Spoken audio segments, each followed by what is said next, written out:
Good morning. পূর্বাজ লাইফস্টাইলে সবাইকে স্বাগত জানাচ্ছি। তো আজকে হচ্ছে গিয়ে বৃহস্পতিবার, আর আমরা এখন যাচ্ছি হচ্ছে কলকাতা ডাক্তার দেখাতে। এখন বাজে হচ্ছে ওই 8:40 হয়েছে আর কি।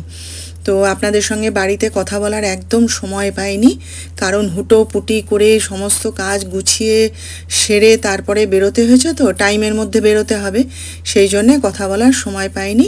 চলুন আপনারা এই যে আমি আর মা আর সামনে ডাক্তার সাহেব বসে আছেন, আমরা তিনজনেই যাচ্ছি। সকালবেলায় না জলখাবার খেয়ে বেরোনোর তো আর সময় পাইনি, সেই জন্য দেখুন আমরা সব টিফিন নিয়ে নিয়েছি। আমি একটু পরোটা আর কালকে রাজমার তরকারি বানিয়েছিলাম সেইটা নিয়ে নিয়েছি, আর মা তো মুড়ি জল খেয়ে এসছে বললো, আর ডাক্তার সাহেবের জন্যে মুড়ি বাদাম। যেতে যেতে এই পেট্রোল পাম্পটায় এলাম একটুখানি তেল ভরে নিতে। যখনই আমরা যাই তখন এই পেট্রোল পাম্পটাই আসি জানেন, তেল ভরে নিতে। তো এই যে ডাক্তার সাহেব নেমেছেন, ওই দেখুন আমরা এসে গেছি কলকাতা শহরে। যখন যেখানেই থাকি জানেন, কলকাতায় আসছি ভাবলেই মনটা কীরকম আনন্দে খুশিতে লাফিয়ে ওঠে। কলকাতার সঙ্গে আমার একটা আত্মিক সম্পর্ক আছে বলতে পারেন, একটা আত্মিক বন্ধন। সেই কোন ছোটোবেলায় বাবার হাত ধরে এসেছিলাম কলকাতা শহরে জানেন। কোনো স্কুলে চান্স পাইনি বাংলা জানতাম না বলে।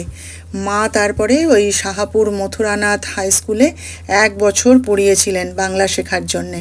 তারপর গিয়ে ভর্তি হই ওই নিউ আলিপুর সারদা আশ্রম বালিকা বিদ্যালয়, সেখানে ক্লাস 8 পর্যন্ত পড়াশোনা করেছি। তারপর ক্লাস 8-এ উঠে চলে যাই মেদিনীপুর ওই বাবার হাত ধরেই। সেখানে গ্র্যাজুয়েশন কমপ্লিট করে আবার কলকাতা। সেখানে এবার এসে পড়াশোনা, গান, কম্পিউটার শিখলাম, ঠাকুর বাড়িতে গান শিখলাম, শিখে সব কিছু সেরে তারপর ডাক্তার সাহেবের হাত ধরে তমলুক। সেখানে কেটে গেল জীবনের 26টা বছর জানেন। তবুও কলকাতার নাম শুনলেই, কলকাতায় আসবো ভাবছি শুনলেই ভীষণ আনন্দ হয়। কিন্তু ব্যাপারটা হচ্ছে তখন কলকাতা এত যানজট, এত ঘিঞ্জি শহর তো ছিল না, এত বিশৃঙ্খলাও কলকাতাতে ছিল না। তবুও যখন কলকাতায় এসে ঢুকি না, তখন কি মনে হয় বলুন তো, না সে কলকাতা আছে কলকাতাতেই, তাই না? আমার খুব ইচ্ছা জানেন, জীবনে যদি কোনো দিন সুযোগ পাই তাহলে এই কলকাতা শহরের বুকে আমি একটা ছোট্ট ফ্ল্যাট কিনবো। মাঝে মাঝে এখানে আমার এই প্রিয় শহরটার বুকে কদিন এসে কাটিয়ে যাব। তাই যিশুকে বলি যে আমাদের তো এখানে বাড়ি আছেই তমলুকে, তুই যদি কোনো দিন বাড়ি করিস কি একটা ফ্ল্যাট কিনিস, তুই এই কলকাতার উপরেই ফ্ল্যাট কিনিস, অন্য কোথাও না। এখানে এসে আমরা কদিন কাটিয়ে যাব। আমার ছেলেরও খুব ইচ্ছা, মাঝে মাঝেই বলে চলো না মা একটা ফ্ল্যাট কিনি কলকাতায়। চলুন আপনাদের সাথে কথা বলতে বলতে ডাক্তারের চেম্বারের কাছে চলে এসেছি, পরে কথা বলবো। এখন বাজে হচ্ছে প্রায় 3টে জানেন। এই আমাদের ডাক্তার দেখানো কমপ্লিট হলো, আমরা এসেছি এই যে এপারে বাংলা, এই রেস্টুরেন্টে আমরা খাওয়া দাওয়া করব। কোনো দিন আসেনি এই রেস্টুরেন্টে, ডাক্তার সাহেব বলছেন খুব ভালো, চলো। তো এত খিদে পেয়েছে না, আর দূরে কোথাও যেতে ইচ্ছে করছে না। দেখি চলুন এখানে কীরকম খাওয়া দাওয়া, কী ব্যাপার।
দেখুন কত ঘোড়ার গাড়ি, কলকাতা এলে না এই জিনিসটা খুব দেখা যায় বলুন। ময়দানে দেখতাম ছোটোবেলাতে, খুব ইচ্ছে করতো জানেন ঘোড়ার গাড়িতে একবার চড়বো। বাবার কিন্তু ইচ্ছে ছিল, কিন্তু আমার মা এত ভয় পেত না, কোনো দিনই উঠতে দেয়নি জানেন। তো আমাদের ডাক্তার দেখানো কমপ্লিট হয়ে গেছে, আর খাওয়া দাওয়াও আমরা সেরে নিয়েছি। নিয়ে এবারে যা কিছু আর কাজ বাকি আছে টুকটাক সে সমস্ত সব সেরে নিয়ে আমরা পা বাড়াবো বাড়ির পথে। তাহলে আজকের মতন ভিডিওটা এখানেই শেষ করছি। আমাদের আবার দেখা হবে। আপনারা সবাই ততক্ষণ ভালো থাকবেন। আর আজকের এই ভিডিওটা কেমন লাগলো একটা লাইক, শেয়ার ও সাবস্ক্রাইব করে প্লিজ আমাকে জানিয়ে দেবেন কিন্তু।